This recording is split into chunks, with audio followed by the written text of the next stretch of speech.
নমস্কার বন্ধুরা, আমি শ্রাবণী আপনাদের সবাইকে স্বাগত জানাই আমার শ্রেয়াস কিচেনে। আমরা নিরামিষ আলুর দম বা কাশ্মীরি আলুর দম নানাভাবে আলুর দমের রেসিপি ট্রাই করে থাকি। আজকে আমি সম্পূর্ণ নিরামিষ আলু মটরের রেসিপি আপনাদের সাথে শেয়ার করছি।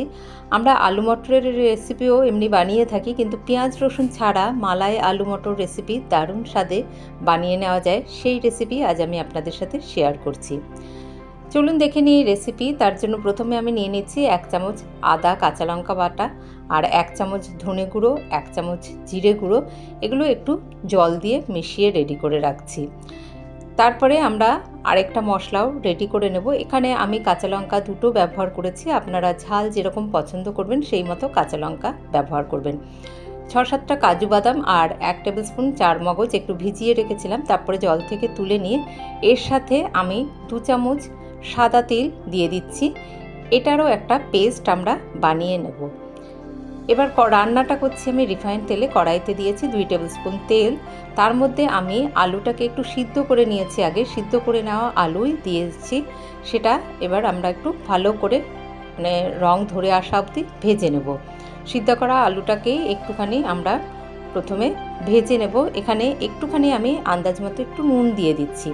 একটু নুন দিয়ে রং ধরে আসা অবধি আমরা ভেজে নেব।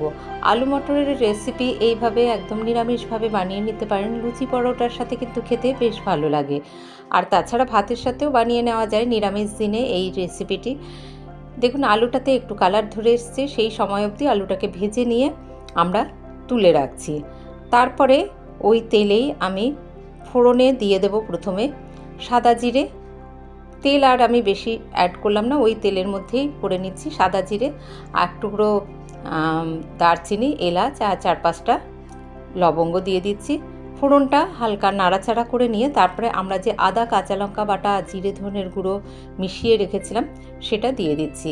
এই রান্নাতে আমি লঙ্কার গুঁড়ো ব্যবহার করিনি, বা একটু কালারটা যাতে সাদা থাকে সেই জন্য হলুদের গুঁড়ো লঙ্কার গুঁড়ো ব্যবহার করিনি, বা টমেটো বাটাও ব্যবহার করিনি। ভালো করে এই মশলাটাকে আগে কষিয়ে নিলাম, এর কাঁচা গন্ধ চলে যাওয়া অবধি। খুব ভালো করে দেখুন মশলাটাকে কষিয়ে নিলাম। তারপরে এখানে আমি সামান্য একটু জল ওই বাটি ধুয়ে দিয়ে দিচ্ছি। এখানে যেহেতু টমেটো বাটা ব্যবহার করিনি বা লঙ্কার গুঁড়োও ব্যবহার করিনি, তাই কালারটা একটু যাতে সাদা থাকে সেই মতনই আমি রান্নাটা করেছি। এবারে দিয়ে দিচ্ছি যে ওই চারমগজ, কাজু বাদাম আর তিল বাটা। আপনারা তিলের বদলে চাইলে পোস্ত বাটাও ব্যবহার করতে পারেন। এগুলো এই বাটাটা দিয়ে একটু ভালো করে আবারও কষিয়ে নেব। যেহেতু কাজু বাদাম আছে তাই মাঝে মাঝে একটু নাড়িয়ে দিতে হবে, তা নাহলে একটু তলায় লেগে যেতে পারে।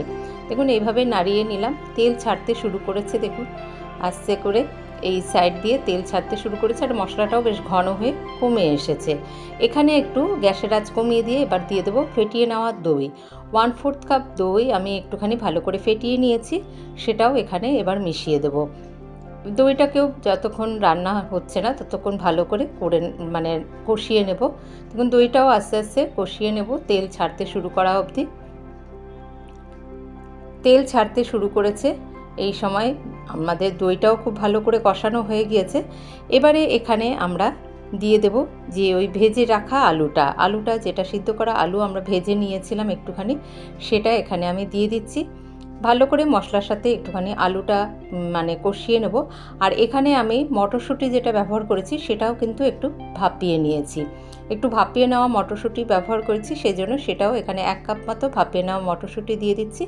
সেটাও এখানে একটুখানি সিদ্ধ করে নেওয়া, তার জন্য মশলা কষানোর পরেই এই দুটো ব্যবহার করলে অসুবিধা হবে না, তাই আমি দুটোই একটু সিদ্ধ করে নিয়েছি। খুব ভালো করে মশলার সাথে মিশিয়ে নেব। আগে প্রথমে একটু নাড়াচাড়া করে নিচ্ছি, খুব ভালো করে মশলার সাথে পুরোটা মিশিয়ে নিলাম। এইখানে আরেকটু আন্দাজ মতো নুনটা দিয়ে দিতে হবে। আগে আমরা অল্প নুন আলু ভাজবার সময় ব্যবহার করেছিলাম, এবারে যেহেতু একটু গ্রেভি হবে সেই জন্য এখানে একটু নুন আন্দাজ মতো দিয়ে দেব। তারপরে এখানে আমি একটুখানি 1/2 চামচ থেকে একটু বেশি গোলমরিচ গুঁড়ো ব্যবহার করছি। যেহেতু আমি শুধু কাঁচা লঙ্কা বাটা দিয়েছি আর লঙ্কার গুঁড়ো ব্যবহার করিনি, সেই জন্য আমি একটু গোলমরিচ গুঁড়ো এখানে দিয়ে দিলাম। গোলমরিচ গুঁড়োটা ভালো করে একটু মিশিয়ে নিয়ে তারপরে আমি এখানে দিয়ে দেব জল। এই দইয়ের বাটিতে করেই আমি জল দিয়ে দিচ্ছি, 1 কাপ মতো জল দিয়ে দিচ্ছি। গ্রেভিটা আপনারা যেরকম রাখবেন সেই মতনই জল ব্যবহার করবেন। এখানে ওই দইয়ের বাটি করেই একটু জল দিয়ে দিলাম। সবটা ভালো করে মিশিয়ে দিয়ে এবার ঢাকা দিয়ে আমরা 3-4 মিনিট রান্না করে নেব। আলু মটরশুঁটি সবই আমাদের সিদ্ধ করে রাখা আছে, আবার সিদ্ধ করে নিয়ে ভেজেছি, তাই লো আছে 3-4 মিনিট রান্না করে নেব। গ্রেভিটা আপনারা যেরকম রাখবেন সেই মতনই জল ব্যবহার করবেন। রান্না আমাদের একেবারে শেষের পর্যায়ে চলে এসেছে। দেখুন এই রকমই একটু গ্রেভি আমি রেখেছি। একদম শেষের পর্যায়ে আমরা একটুখানি এখানে দিয়ে দেবো গরম মশলার গুঁড়ো আর একটু কাসুরি মেথি দিয়ে দেবো।